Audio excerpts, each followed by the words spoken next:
अस्सलाम वालेकुम dear students, welcome back to अमरसन मैथमेटिशियन यूट्यूब चैनल। डियर, जैसे कि आपने देखा कि प्रीवियस लेक्चर में हम लोगों ने वो थॉमस कैलकुलस एक्सरसाइज 3.3 के हम लोग जो है वो क्वेश्चन नंबर 41 तक सॉल्व कर चुके हैं। अगर क्वेश्चन नंबर 41 का सॉल्यूशन आप लोग देखना चाहते हैं तो उसका लिंक डिस्क्रिप्शन में भी मौजूद है और उस वीडियो का जो है लिंक यहाँ पे आई बटन पे भी जाकर आप लोग चेक कर सकते हैं, विजिट कर सकते हैं। मैंने आप लोगों से ये बात की थी कि क्वेश्चन नंबर 41 के बाद जो है वो नेक्स्ट लेक्चर में क्वेश्चन नंबर 42 की बात करेंगे। तो हमारे पास यही पोर्शन जा रहा है स्लोप्स एंड टेंजेंट लाइंस वाला। इसके अंदर हम लोगों ने क्वेश्चन नंबर 41 कंप्लीट सॉल्व किया था। आज के लेक्चर में क्वेश्चन नंबर 42 को कंप्लीट सॉल्व करूंगा। सिंपल है, इजी है। उससे पहले अगर आप इस चैनल पे न्यू हैं और अभी तक आपने मेरे चैनल को सब्सक्राइब नहीं किया तो लाल बटन को सब्सक्राइब के बटन को लाजमी प्रेस करें और बेल के बटन को भी प्रेस किया करें ताकि मैं नेक्स्ट टाइम जब भी वीडियो अपलोड करता हूं आपको उसका नोटिफिकेशन मिल सके। तो विदाउट वेस्टिंग आवर टाइम चलिए स्टार्ट करते हैं आज का लेक्चर।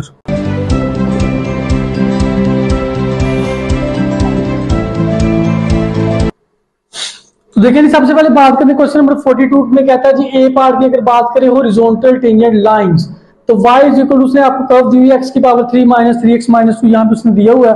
तो सबसे पहले तो आपको ये पता होना चाहिए कि बेसिकली जो हमारे पास हॉरिजॉन्टल टेंजेंट लाइंस कौन सी होती है। देखिए यहाँ पे जो है ना वो बेसिकली ये आपके पास फर्स्ट जगह यहाँ पे ये आपके पास प्लेन है तो कोई भी यहाँ पे लाइन जो x एक्सिस के पैरेलल है और किसी सिंगल पॉइंट पे ही टच करके गुजर रही है तो यही जो है ना वो बेसिकली आपके पास हॉरिजॉन्टल टेंजेंट लाइन होती है। ठीक है, ये वाली जो लाइन है जो x एक्सिस के पैरेलल जा रही है और जो है ना वो इसी को आप लोग कहते हैं हॉरिजॉन्टल टेंजेंट, क्योंकि ये हॉरिजॉन्टल ही है। ठीक है, दाएं से बाएं या फिर बाएं से दाएं इसको हॉरिजॉन्टल वे में कहते हैं और जो ऊपर से नीचे नीचे से ऊपर वो वर्टिकल वे होता है। ठीक है, तो ये चीज है। अब जो ना हमें बेसिकली इसमें हमें पूछा क्या हुआ कि कहता है कि आपने जो ना इक्वेशन फाइंड आउट करें टेंजेंट लाइंस की इक्वेशन इसमें फाइंड आउट करनी है। तो वही तरीका कार है जो पहले हम लोग कर चुके हैं। सबसे पहले हम इसका डेरिवेटिव लेंगे। यहाँ पे ये बनेगा जी y prime which is equal to 3x की पावर 2 माइनस 3 आ जाएगा।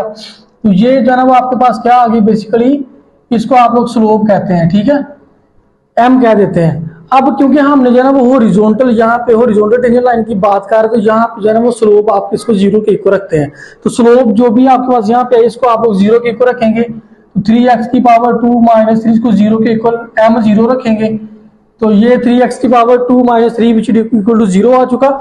यहाँ से आप लोग x की वैल्यू निकाल सकते हैं। 3x की power 2 which is equal to 3 हो जाएगा और x की power 2 which is equal to 3 से कैंसिल तो ये 1 आ जाएगा। तो ये बनेगा जी x which is equal to plus minus 1। ठीक है जी, ये आपके पास जो है ना वो x की जो है ना वैल्यू प्लस 1 आई है, दूसरी जो है ना आपके पास x की वैल्यू माइनस 1 आई है। तो यहाँ पे जो है आपके पास 2 पॉइंट यहाँ पे बन चुके हैं, x is equal to plus का 1 है, x is equal to minus 1 है। ये जो है ना वो परपेंडिकुलर टू द लाइन है। ठीक है, x is equal to plus 1 है, x is equal to minus 1। हमने क्या करना है जी, हमने इक्वेशन ऑफ टेंजेंट लाइन निकालनी है। उसके लिए हम लोग क्या करेंगे, x की वैल्यूज को इस फंक्शन के अंदर पुट करेंगे, आपके पास जो है ना वो इसकी इक्वेशंस आ जाएंगी। तो सबसे पहले जो है ना आप लोग लिखेंगे एट x इक्वल टू 1।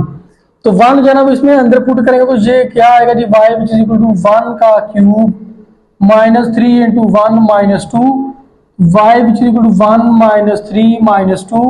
तो ये क्या आएगा जी, 1 माइनस 3 माइनस 2 हो जाएगा जी आपके पास माइनस 4। तो ये आपके पास एक इक्वेशन आ चुकी है, इक्वेशन ऑफ टेंजेंट लाइन। एक ये वाली आपके पास इक्वेशन है और सेकंड कौन सी होगी, माइनस 1 को पुट कर दे इस इक्वेशन के अंदर। देखते हैं जी माइनस 1 को पुट करने से आपके पास क्या आंसर आता है। ठीक है जी, तो जब हमने पुट किया g at x is equal to minus 1, इसके अंदर पुट करेंगे तो ये क्या बनेगा, y which is equal to minus 1 की power 3 minus 3 into minus 1 minus 2। तो y which is equal to minus 1 minus minus plus 3 minus 2, y which is equal to minus 3 plus 2 2 minus 2 0। तो y which is equal to 0 ये आपके पास equation आ चुकी है। यही आपका जो है ना वो कंप्लीट सॉल्व हो चुका है। क्वेश्चन नंबर 42 का ए पार्ट ये कंप्लीट सॉल्व हो चुका है। सिंपल है, इजी है। इसके बाद हम लोग इसके बी पार्ट की बात करते हैं और बी पार्ट में जो है ना उसने में बोला हुआ है कि स्मॉलेस्ट स्लोप हम लोग ने फाइंड करनी है और एक और छोटा सा काम है वो भी हमें जो है इसके अंदर करना है। तो स्मॉलेस्ट स्लोप इसकी कैसे निकालते हैं वो ऑलरेडी आपको क्वेश्चन नंबर 41 में भी हमने बात की थी कि स्मॉलेस्ट स्लोप कैसे निकालते हैं। हमने जो है ना वो x का वो पॉइंट चेक करना होता है कि किस पे उसकी स्लोप स्मॉलेस्ट आती है। तो क्वेश्चन नंबर 41 के अंदर हमने x इक्वल टू 0 पे किया तो यहाँ पे भी x इक्वल टू 0 पे ही करेंगे। ठीक है, स्मॉलेस्ट स्लोप के लिए। और स्मॉलेस्ट स्लोप निकालने के बाद हमने जो है ना वो नॉर्मल की लाइन जो होती है वो भी हमने फाइंड आउट करनी है। वो कैसे फाइंड आउट करते हैं, मैं क्वेश्चन को करता हूँ, आपको समझ आ जाएगी। तो स्मॉलेस्ट स्लोप के में सबसे पहले देखें जी आपके पास जो स्लोप क्या है, डेरिवेटिव क्या है था, y प्राइम, या फिर लिख लें इसको आपके पास ये आता है m which is equal to 3x की पावर 2 माइनस 3। ये चीज आपके पास बेसिकली यहाँ पे आई थी, ठीक है। तो स्मॉलर स्लोप के लिए हम लोग क्या करते हैं, हम जो है ना वो at x is equal to 0 पे कर देते हैं, x पुट कर देते हैं 0। तो ये क्या आ जाएगा जी आपके पास, इसको ये सारा का सारा 0 हो जाएगा, ये -3 आ जाएगा। -3 इसका आंसर आ चुका है। इसको m1 का नाम देते हैं, slope m1 is equal to -3। यहाँ पे स्मॉलर स्लोप आ चुकी है। अब वो कहता है कि आपने क्या करना है, परपेंडिकुलर टेंजेंट फाइंड आउट करना है। इक्वेशन ऑफ परपेंडिकुलर टेंजेंट या आपकी नॉर्मल लाइन की जो इक्वेशन होती है वो कैसे निकालते हैं, पहले भी बताया था कि इस स्लोप का आपने नेगेटिव रेसिप्रोकल लेना। पहले नेगेटिव रेसिप्रोकल लेंगे तो वो नॉर्मल लाइन की या परपेंडिकुलर टेंजेंट की स्लोप आएगी, बाद में उस इक्वेशन में पुट करेंगे। तो यहाँ पे m2 आपके पास बन जाएगा जी, इसका उल्टा दें तो 1/3, नेगेटिव रेसिप्रोकल किया तो 1/3 आ चुका। ये आपके पास बेसिकली परपेंडिकुलर टेंजेंट की स्लोप आ चुकी है। अब हमने जो है ना वो क्या करना है जी, इक्वेशन जो है निकालनी है। अब देखिए हमारे पास स्लोप तो मौजूद है, हमारे पास हम जानते हैं जी y minus y1 m into x minus x1। Slope हमारे पास है 1/3, हमारे पास x1 क्या है जी 0, जो भी x है x1 जो भी है वो 0 है, हमारे पास y नहीं है। तो हम क्या करेंगे, इस 0 को इस फंक्शन के अंदर पुट करेंगे क्वेश्चन के अंदर, ठीक है। तो हमारे पास y की कीमत निकल आएगी। तो यहाँ पे हम वैसे रफ के अंदर कर लेते हैं, यहाँ पे कर लेते हैं y which is equal to, अगर यहाँ पे 0 पुट करो ये भी 0 ये भी 0, तो ये -2 आ जाएगा। तो y आपके पास आ जाएगा जी -2। तो यहाँ पे जनाब आप लोग लिख सकते हैं, यहाँ पे लिख सकते हैं at x is equal to 0 y is equal to -2, ठीक है जी। At x is equal to 0 y is equal to -2, ये पॉइंट आपके पास बन चुका है। इसके अंदर आप लोग वैल्यूज पुट कर दें, आंसर आ जाएगा। तो y1 ये है जी आपके पास 2 हो जाएगा, 1/3 हो जाएगा, x माइनस x1 बेसिकली आपके पास 0 ही है। तो ये क्या बनेगा जी y, इसको उधर ले जाते हैं तो ये बनेगा 1/3x।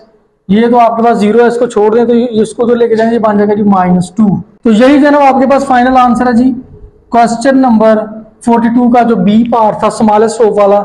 यही जो है ना आपके पास कंप्लीट आंसर है, कंप्लीट क्वेश्चन सॉल्व हो चुका है। हमने स्लोप निकाली, स्मॉलेस्ट स्लोप निकाली, हमने जो है ना वो परपेंडिकुलर टेंजेंट या फिर नॉर्मल लाइन की स्लोप निकाल के इक्वेशन में पुट किया। ये आपके पास इसका फाइनल इक्वेशन आ चुकी है, यही इसका आंसर है। सिंपल है, इजी है। सब्सक्राइब लाजमी किया करें, अपने फ्रेंड्स एंड फैमिली के साथ अपने क्लास में इसका लाजमी शेयर कीजिए। इसके अलावा अगर आपको कोई क्वेरी होती है, कोई मसला होता है, कमेंट सेक्शन में पूछ सकते हैं या आपकी कोशिश करें मेरी इंस्टाग्राम पे जाने के लिए, इंस्टाग्राम का लिंक डिस्क्रिप्शन में मौजूद है। इसके अलावा मेरा एक सेकंड चैनल भी मौजूद है, उस पर भी आप लोग विजिट कर सकते हैं इंफॉर्मेटिव वीडियोस के लिए, इंटरेस्टिंग वीडियोस के लिए। मिलते हैं इंशाल्लाह नेक्स्ट वीडियो में, तब तक के लिए अल्लाह हाफिज।